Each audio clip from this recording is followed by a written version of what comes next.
Good morning, dear students. Today I will start new chapter, and name of the new chapter is the chemical effects of electric current. Lesson 14, chemical effects of electric current.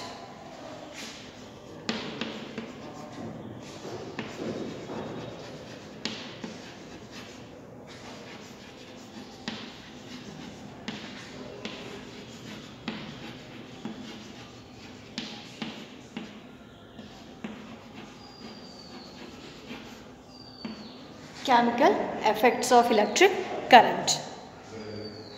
First is the introduction. You know that your parents and teachers always warn you, don't touch electric switches with a wet hands, as you are likely to get a severe electric shock. If it is like that, then you will get a severe shock. It is just possible that a drop or two of water may trickle inside the electric switches and make contact with the electric wire. The water on our hands always contain a small amount of salt dissolved in it, and this makes the water a good conductor of electricity, and due to this reason it makes water good conductor of electricity. Thus the electric current from the switch flows through the water and enters your body, and the flow of electric current in your body gives an electric shock, and then flow of electric current gives the shock. Do not touch the electric switch with wet hands just for fun or to check the above statement. It can be highly dangerous. So next is the electric tester. What is the electric tester?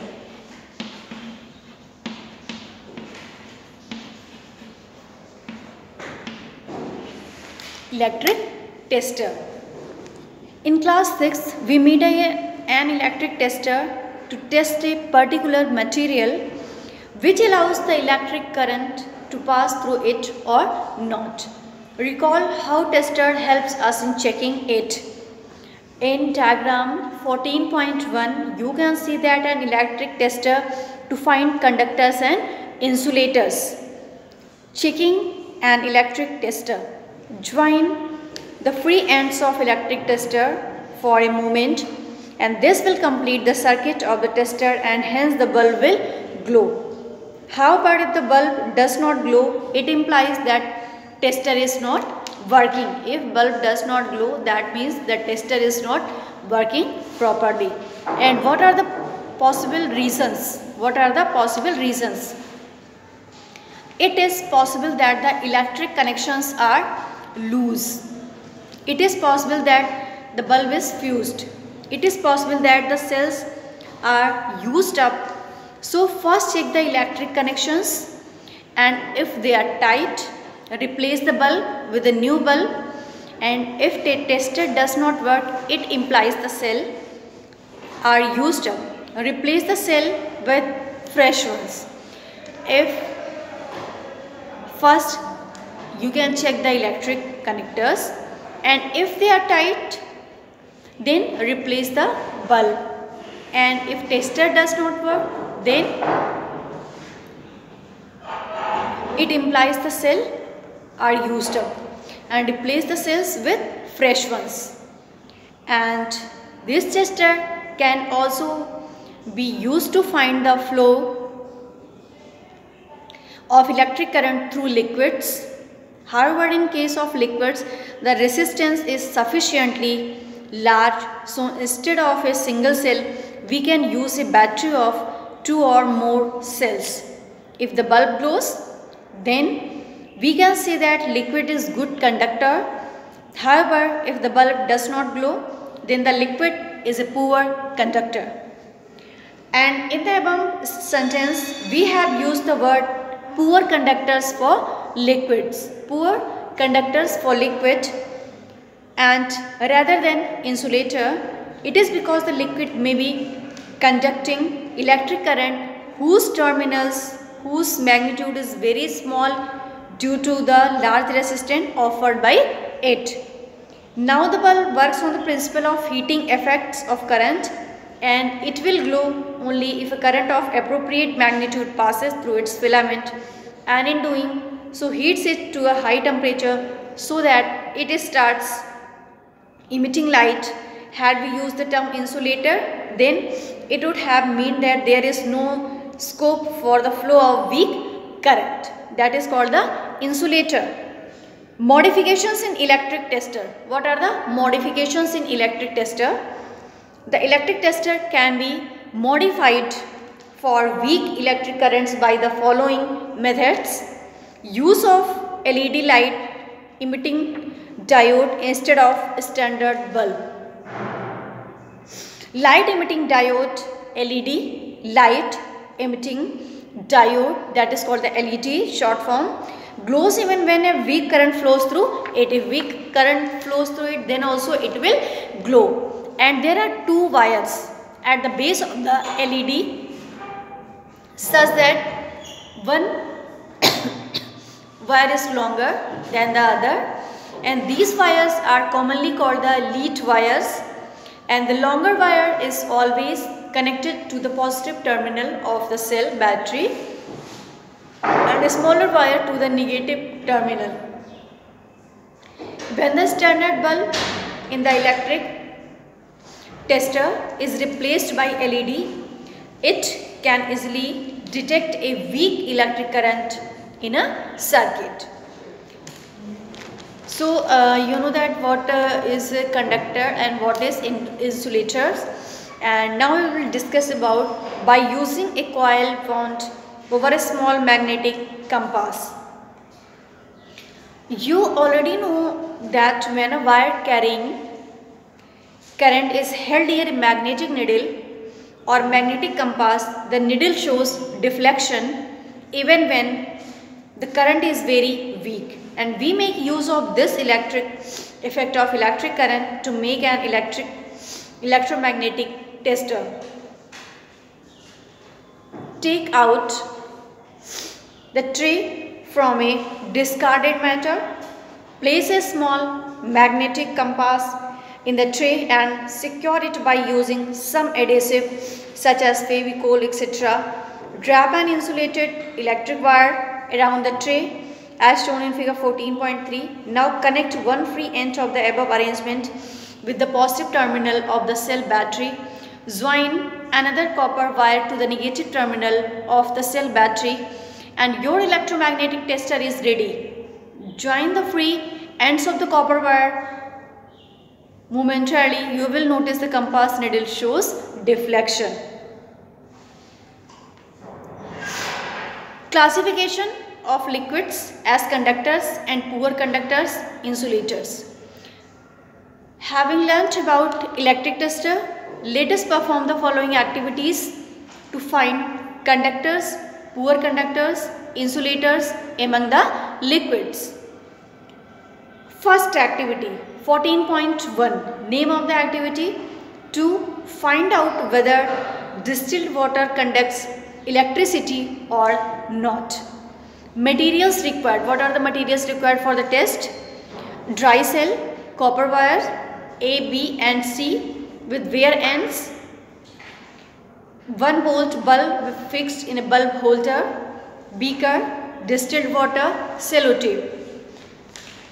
Half fill the beaker with distilled water and connect the bare ends of the copper wire A, B and C through a bulb with the help of sellotape.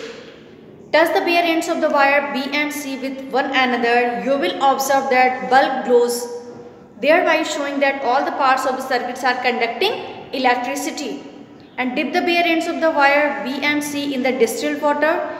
You will observe that the bulb does not glow.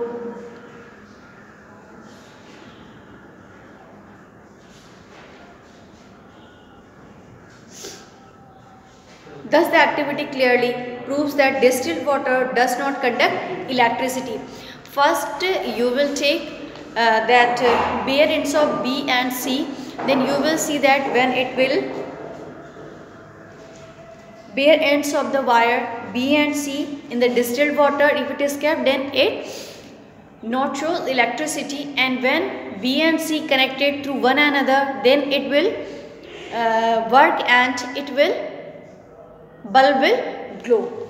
So by this activity it is proved that distilled water does not conduct electricity. Distilled water does not conduct electricity. Activity 14.2, to show that the addition of salts, acids or alkalis make the distilled water a conductor of electricity. Materials required.